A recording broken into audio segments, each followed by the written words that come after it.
So, where do you want to start? What would you like people to know? What's promised to Jordan? Well, my goodness, we could talk for hours about that. Well, we have time. Huh? Well, A Promise to Jordan, we're a 501c3 nonprofit based in Simsbury, Connecticut. And we have been in existence since July of 2018. I founded the organization at that time after having lost my firstborn son, Jordan, to an accidental fentanyl and heroin overdose inside our family minivan in the driveway of our home. So sorry. Thank you. On the morning of June 30th, 2018. So as I said goodbye to him that afternoon in the driveway of our home, I made a promise to him that I would continue fighting to save other individuals and families from the devastation that's brought on by the disease of addiction. So less than a month later, I founded the organization, and we have been going strong for almost 4 years now. And we work to raise awareness of substance use disorders, help erase the stigma surrounding them and other mental health disorders. We help people access quality treatment when they're ready. And most importantly, we give hope that recovery is possible to those struggling with the disease and the people who love them, because as we all know, it is a family disease that affects everyone who cares about the person who's struggling. You're speaking our language. Yes. Yeah. So I want you to go back to your earliest childhood memory so we get to know you a little better. I had the typical ups and downs of most people in my life. I did have addiction in my family. I had a brother, half brother actually, who was 6 years older than I, who was very much into substances and going in and out of jail. And so that affected me early. Those are some of my earliest memories, because it started with him when he was in his early teens, 13, 14. So, having been in that environment, growing up there, I had always been very open with all three of my boys about addiction and how important it is to stay away from those types of things and what the kind of damage that it can cause to a person and a family. So it came as a big surprise to me when Jordan was 15 and we learned that he was smoking marijuana. That was the first indication that he was using anything. And up to that point, he had been diagnosed with ADHD at 7 and was a really, really great kid, very, very smart, loved the company of adults sometimes more than kids, and adults loved him too. He could talk about just about anything. And didn't do great in school, but if you're familiar with ADHD, that's common for people that struggle with that, because they're very, very smart, but it's hard for them to focus. So he was a B and C student, and we were happy with that. Even though he could have done better, we were happy with that. But as soon as the marijuana use started, the grades started to plummet, and his behaviors just completely changed. And of course, when I first learned of his usage, I talked to him about it, and I told him that the expectation was that he would stop using marijuana. And he flat out told me, I like the way marijuana makes me feel, and I intend to keep using it. And this was someone who had never behaved like that before. So that's when I knew that we really had big trouble ahead. So we've been down this road with our fourth child, Matthew, who shared his story recently on the podcast. He's 20. How did you find out that he was using? My husband is a police officer, and we live on a street where at the end of our street, where you first turn on, there is an apartment complex, and we live in the houses farther down the street. And my husband was driving home from work one evening on Labor Day weekend, and he thought he saw Jordan in the apartment smoking. So my husband came home, told me. We waited for Jordan to come home. Jordan came home. We addressed it with him, and of course he denied it. But my husband, being a police officer, he performed what's called an nystagmus test on him, which is a field test that officers can use to determine if someone is under the influence of anything. So he performed the test on Jordan, and Jordan failed. So that's when Jordan admitted that he had been smoking marijuana. And what was the conversation like? Because we have been through our struggles of figuring out what the right conversation is. Yeah. Well, I can't say I had the right conversation. I mean, I shared with you what the response was. So maybe if I had handled it differently, maybe I would have gotten a different response.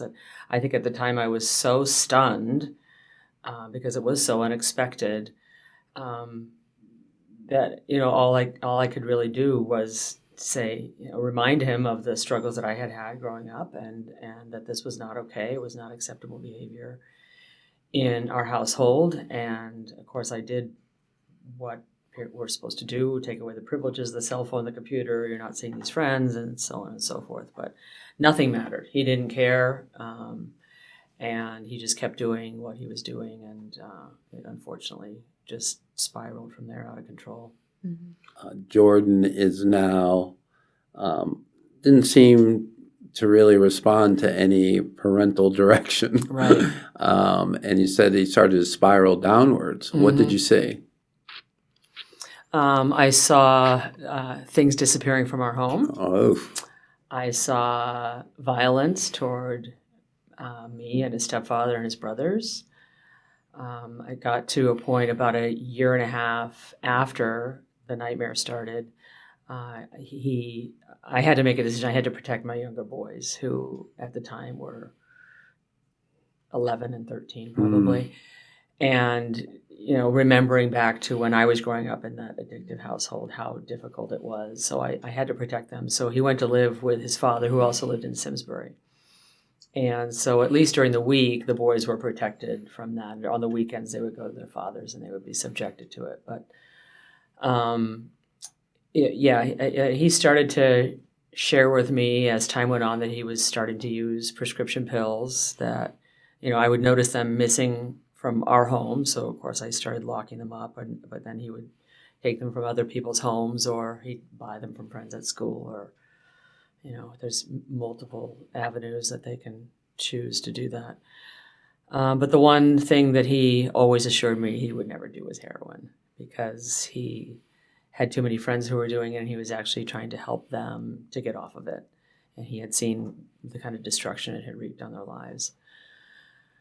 Until he did. One day in June of 2016, almost 2 years before he passed away, a little more than 2 years before he passed away, I was visiting my mother in a nursing home in Avon, and I received a call on my cell phone that was from the Simsbury Police Department, and an officer had found him by the side of the road. He had been out riding around with some friends, and anyone who's listening can't see I'm using the air quotes, but they were using in his car, and it became evident that he was overdosing. He was sitting in the passenger seat, and they simply pulled over, opened the door, and pushed him out, and drove off and stole his car. And by the grace of God, someone, actually a Simsbury police officer, was going by on a bicycle, and found him and was able to administer Narcan. So that was the first of what would be 13 overdoses, where he was found by the grace of God. I just repeatedly say that. There's no other reason that someone would always be there in the right place at the right time with the Narcan. But unfortunately, the 14th time, no one was there in the minivan with him. How old was he And the he first passed away. time? 22. 22. wow. He had like 13, 14 overdoses? 14 overdoses, yeah. What was your interaction with the system or treatment system or helping professionals? Yeah. How would you describe that? Well, before he turned 18, I tried to get the courts involved. He was never arrested.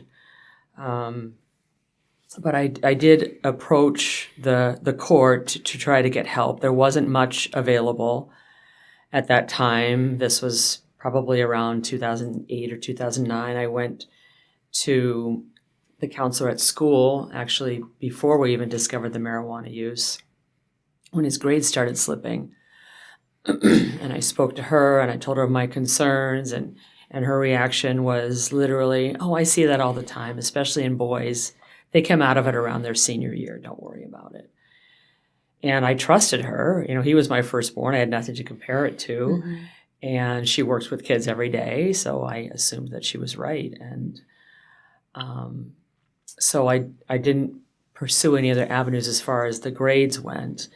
But it was around the time he turned 18 or 19 is when he went to his first inpatient rehab. We had tried counselors up until that point, therapists, and he would go and he would sit in the office and he would put that wall up, and he would not say a word. He would not speak. He would not look at the counselor or at me if I happened to be in the room. He would not interact. He just put that wall up, and so obviously it made it very difficult to find out what was going on inside and why he was doing this. Around 18 or 19, he went to his first inpatient rehab, and I'm not even sure how many he had gone to, probably 5 or 6 by the time he passed away. But every time he was thrown out for not following the rules. The first time it was in New Hampshire, and he had drank somebody else's milk in the refrigerator, and he was told that you're supposed to have your own food, which he did, and he was warned, but then he did it again, and so they threw him out because he drank somebody else's milk. Now, mind you, when I picked him up, I was given a list of 13 prescription medications that they had put him on at the time that he was in the treatment center. And I went home and I looked them all up, and the side effect of 9 of the 13 was memory loss, forgetfulness. So did he just not remember that he was told that he wasn't supposed to drink the milk, or that wasn't his milk? I don't know. All I know is we were out a lot of money that we didn't get back. It was just a cycle of in and out of treatment centers, and he would come home and he'd be okay for a couple of weeks, and then it would start all over again. So he came home for the holidays, and then shortly after he went into Liberation House in Stamford. Mm-hmm.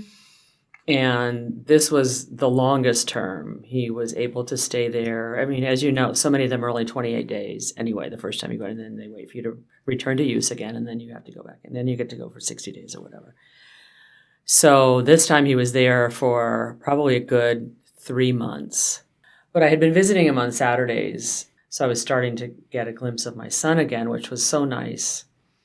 And he started to talk about that when he got out of there, and if he had a year or two under his belt of abstinence, that he would really like to go back to school and help other people in his same situation. So he got thrown out, and he wanted to come home, and I said, no, Jordan, I can't have you come home. You need to go back into a treatment center. Well, he did wear me down, and I relented. I let him come back, but it was only going to be for a few days, until we could get him, I could help him find a treatment center or a sober living community again.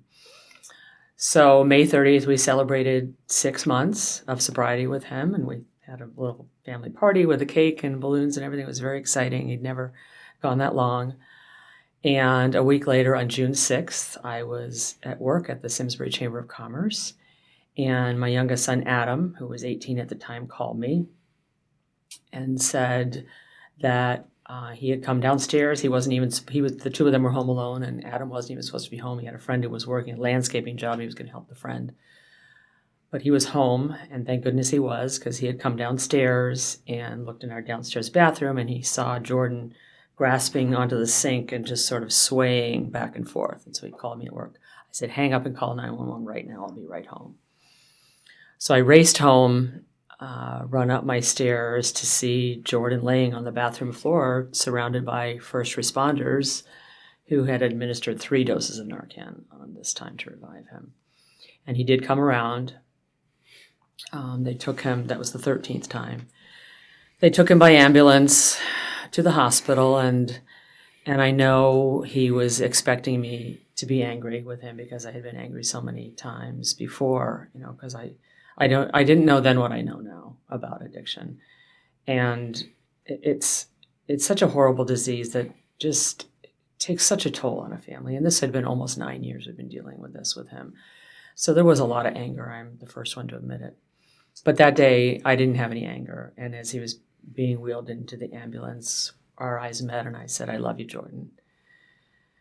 And even though he still had the oxygen mask on, I could just see his face just lit up, and he just smiled, and he was just beaming. And he said, I love you too, Mom. And he said, I'm so sorry. And I said, I know you are. And so off he went to the hospital, and of course, once they're deemed medically stable, they're just released to the community again. This was Yukon, where there were no recovery coaches even. So he called me from the hospital, wanted me to come pick him up. And I said, no, I can't do that. I can't subject your brothers to this again. This was actually the second time his youngest brother had witnessed an overdose with him. So this time he was in town, so he was constantly knocking on my door and still texting and phoning me, and again wore me down. And he says to me, what about if I sleep in the minivan? And our family minivan had been parked, not running in the driveway for some time. And I thought to myself, well, he wouldn't be in the house and he'd be living in a car, so maybe that's kind of what he needs. And after 3 or 4 nights, maybe a week tops, he'll wake up and say, my gosh, what have I done to myself? I need to get myself into treatment. I'm living in a car. So I relented again and I agreed. Well, the 1 week turned into 2 weeks, turned into 3 weeks, and he was loving it. It was like camping out for him every night. I have a fire table that I keep on my back deck, and he'd light a fire in the fire table, and he was just having a grand old time. I would let him in to take showers, and I would feed him, but otherwise he was outside. So Friday night, there was a concert in town that I went to with some friends, and I came home, and Jordan was outside, and I invited him in, and we just sort of chit-chatted a little bit. It was late, and he mentioned that he was going to work the next day on Saturday, so he had a friend that would sometimes pick him up so he didn't have to ride his bicycle. So we said, okay, and I said, well, I'm going to go to bed now. We said goodnight. He kissed me on the cheek, told me he loved me as he always did, no matter what harsh words we might have exchanged during the day. He would never let an opportunity pass without saying, I love you, Mom, and giving me a kiss on the cheek. And out the door he went. I headed to the office Saturday morning, leave the driveway or the garage about 10 o'clock, pull out, and his bicycle is on the front lawn. So I thought, he must have gotten a ride from Stacy. So off I go to the office, finish up a few things, go to the grocery store, Stop and Shop. And my phone rings while I'm in Stop and Shop. It's my son, Austin, my middle son. I said, hey, Austin, what's up? And he screamed into the phone, Mom, get home now. Jordan OD'd again, and he's purple. And I just screamed back into the phone, call 911, call 911. And he said, Adam is already calling. So I hung up the phone, left everything in my car, literally ran out of Stop and Shop, raced home. And I remembered when I was in the car that when he had overdosed a few weeks before in the house, I had found Narcan in his pocket and I had put it upstairs in the boys' bathroom. Don't ask me why I didn't have Narcan in my house. Again, I didn't know then what I know now, and I should have had it. And I have it now. I have it in my purse with me today. I carry it with me everywhere I go. I'm never without it. But I didn't have it that day. But I remembered that I had pulled some out of his pocket before they put him in the ambulance. So I told Austin to go up into the bathroom and get the Narcan. And he said, Mom, Jordan's gone. I said, no, he's not. Just go get the Narcan. He said, Mom, Jordan is gone. I said, Austin, just go get the Narcan. And I could hear him telling Adam to go back in the house and get the Narcan. So I hung up the phone. And the drive home, I couldn't let my mind go there. I just kept telling myself, he's not gone. He survived 13 times. Why would he not survive the 14th time? Mm-hmm. He's not gone. Don't let your mind go there. And I pulled into the driveway of my home, and I could see right away that it was not good. He was gone. He had borrowed a phone charging cord from Adam the night before, and Adam had gone out to the van to look for it, and he slid open the side door, and there was Jordan just sitting in a cross-legged position with his head down where he had just used and just stopped breathing. So the 911 dispatcher made them pull him out of the van to make sure that there was no chance of reviving him. So when I pulled up, he was on the lawn. I'm almost speechless because, so in all those times, I didn't hear any resentment about, maybe a little bit about the system. But one of my pet peeves in all my years of doing this is we kick people out of treatment for confirming the diagnosis. Exactly, yes. They're in treatment for a reason, that their use is out of control, their behavior is out of control. Then we expect them to magically conform to these rules, because you kept saying he kept breaking the rules. Well, as addicts, alcoholics, that's what we do. That's what we do, yes. We break rules. Yes. But that doesn't get us kicked out of the hospital if we ate a cheeseburger and we're in there for a heart diagnosis. We don't get kicked out. Right. So right. And one Facebook post would have had gallons of milk dropped off, right? Yes, right. For that particular instance. Right. Yeah. So do you have any reason, do you think the system failed you?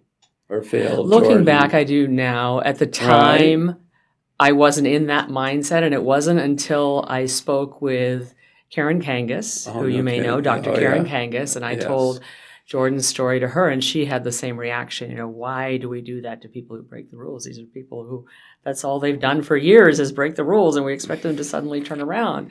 And I had never looked at it that way until she said that to me, and I said, you're absolutely right. And now I am angry. Yeah. Yeah.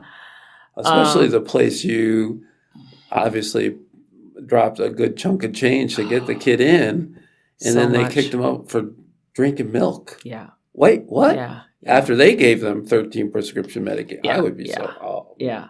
But, I've had a lot of training and time and listening to people and stories, and that's why I think recovery coaches are so needed. Yes. That, I just think and my heart breaks if Jordan had the chance to meet one of our ED coaches in one of those times. I But know. it would have turned out differently. I know. Probably the most frustrating thing for me that I do have resentment toward was actually finding treatment for him. There seemed to be no one centralized place where I could go. And at one point, I remember calling 211, the info line, and asking for help. And literally what she said to me was, well, you can just go online and Google treatment centers. And I said, well, I called you for that. I said, I know I could do that, but I was hoping you might give me a little bit of guidance. So I got nowhere there. And then the time before the last time before he went into Liberation House, so he was looking for a treatment center. He had been thrown out, as I said, and I wanted to make sure that he maintained his sobriety. So he was with me 24/7. So I was literally taking him to work with me every day because I couldn't let him out of my sight until we got into another program. And so I was making sure that he was in my office and he was calling every day to find a bed. And there was no bed available. And so finally about 2 weeks had gone by, and he called several programs, and they asked him how long he had been abstinent. And he said 2 weeks. And they said, I'm sorry, you've been clean too long. Right. That I could not believe. I could not believe that. It's nuts. The system, and even though Connecticut is one of the best in the country, therefore I think one of the best in the world, there are so many gaps and barriers and access problems. I'm still, the myth is somehow that it was Jordan's fault. Mm-hmm. And I heard that in your story that Jordan got kicked out. Mm-hmm. Mm-hmm. And I don't buy that anymore. Yeah. I hear stories now like people getting kicked out of sober houses because they use somebody else's soap or, even if they return to use, they get kicked out. The myth is that if they return to use, that the whole house is going to return to use. And then the reputation... And I don't know that that's ever been tested. Yeah. If we don't understand what relapse is and the urge and the craving and the mindset to return to use and accept that person and have those conversations and envelop them in love and all that, then who will? I agree. When did we get so punishing? I know. And if only I knew then what I know now. And that's part of the reason I do things like this, is to just spread awareness and let people know that it is a disease. I think the vast majority of people still don't understand that it is a disease, that they believe it is a moral failing or a personal choice. And, that's what what my story sounds like with the treatment centers. Yeah, that you could just stop. Yeah. You just stop. Yeah. What's the problem? And I didn't know then what I know now. People were discharged from... And I had no one to help me. Yeah, emergency departments, and the doctor will write on the discharge papers, stop using heroin. Mm-hmm. Well, thank you. Yeah, good luck with that. Great idea. Yeah. Didn't think of that. Yeah, right. My most important message to people is that addiction does not discriminate. I want people to look at me and my family living in what most people consider an affluent town with good jobs, leaders in the community. And I want them to see that if it can happen to us, it can happen to them.